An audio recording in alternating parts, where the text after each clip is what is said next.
Tuhan akan mengisi hakikat seorang hamba ketika seorang hamba itu hatinya benar-benar dia serahkan kepada Allah Subhanahu wa taala.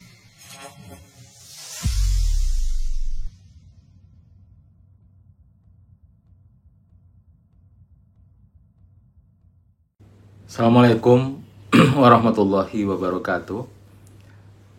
Hari ini saya akan menjawab salah satu pertanyaan di kolom YouTube Yurumi Institute. Pertanyaan ini berasal dari podcast kami di selama bulan puasa, khususnya di hari ke-18. Situ seperti teman-teman tahu bersama bahwa setiap hari di bulan Ramadan kita membahas syair-syair Maulana Jalaluddin Rumi, dan di hari ke-18 puasa ada pertanyaan terkait dengan puisi Rumi, satu penggalan puisi yang saya bacakan. Tak ada karunia raja kecuali bagi hati yang patah. Jadi pertanyaannya, bagaimana kita kira-kira memberikan pemaknaan terhadap satu penggalan bait syair ini? Tak ada karunia raja kecuali bagi hati yang patah.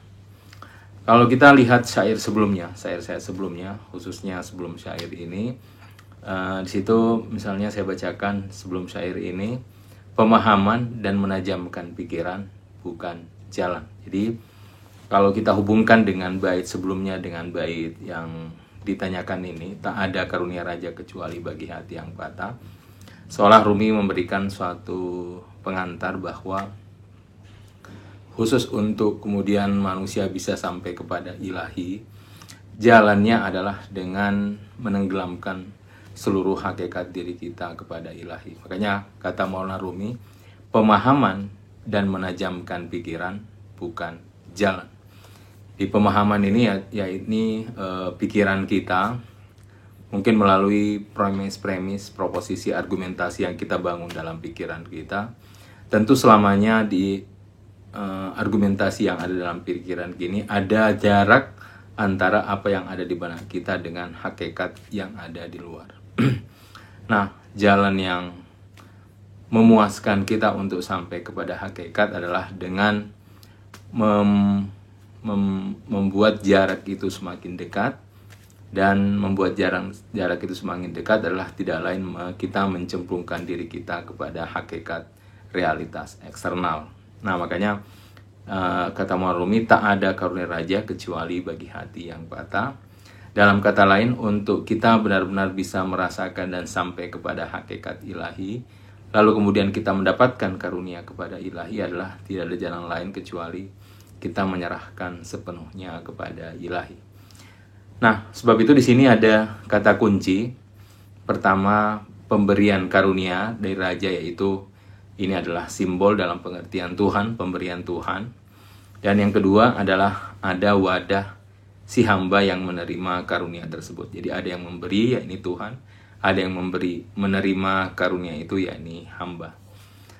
Nah, selama manusia memiliki ego, selama manusia memiliki keinginan-keinginan di dalam hatinya, tentu itu adalah akan menjadi tirai atau hijab untuk menerima karunia ilahi. Sebab itu, kata Maulana Rumi, jalan untuk menerima ini adalah, kata kunci yang diberikan Maulana Rumi adalah hati yang patah, yaitu hati ketika dia merasa bahwa satu-satunya tempat bergantung adalah kepada Allah Subhanahu wa taala, dan dia menafikan segala hal kecuali kepada Allah Subhanahu wa taala. Nah, ketika manusia sampai kepada hakikat itu, maka dia akan menyerahkan sepenuhnya kepada ilahi dan menggantungkan segala hakikat dirinya kepada ilahi. Nah, ini yang dimaksud dengan hati yang patah. Jadi, tak ada karunia raja kecuali bagi hati yang patah. Maksudnya, Tuhan akan mengisi hakikat seorang hamba ketika seorang hamba itu hatinya benar-benar dia serahkan kepada Allah Subhanahu wa taala, dan dia akan menafikan segala sesuatu selain Allah Subhanahu wa taala. Dan inilah sebaik-baiknya karunia dan sebesar-besarnya karunia yang bisa didapatkan oleh seorang hamba. Nah, ini yang bisa saya sampaikan dalam kesempatan kali ini. Terima kasih atas pertanyaannya. Wabillahi taufiq wal hidayah. Wassalamualaikum warahmatullahi wabarakatuh.